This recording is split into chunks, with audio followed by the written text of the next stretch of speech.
शीत दिने गेंडु चाष करने को हेले अगस्ट रु सेप्टेम्बर मास भितर मंजी बुणी सेप्टेम्बर रु अक्टोबर मासरे चारा लगेबा को पड़ी थाए। मंजी न बुणी काट कलमी गेंडु चाष भी करा जाई पारिबो। ए पद्धति रे मंजी न हेउथिबा गेंडु एवं समान किसम पाई काट कलमी करा जाए। काटिबार 20 रु 25 दिन मध्यरे चारा लगेबा योग्य होई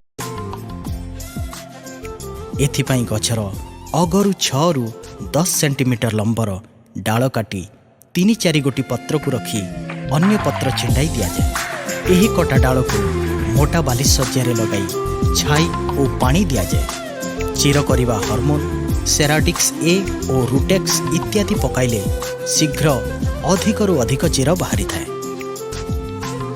एहा परे जमी प्रस्तुति पाई जमी को 15 रु 20 दिन पूर्वर 3 रु 4 ओड गुंड चाष करी शेष ओड चाष समय एकर प्रति 15 रु 20 टन सढ़ा कंपोस्ट बा 3 रु 4 टन जिया खत दिया जाई छोट छोट पटाली भंगा जाए बेड रे चाष करुथिले।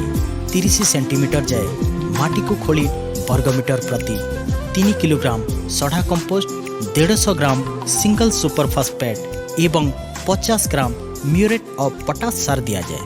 एहा परे चारा रोपण पाई जलसेचन नियंत्रण करी चारा गुड़ी को कठिन करा जाए।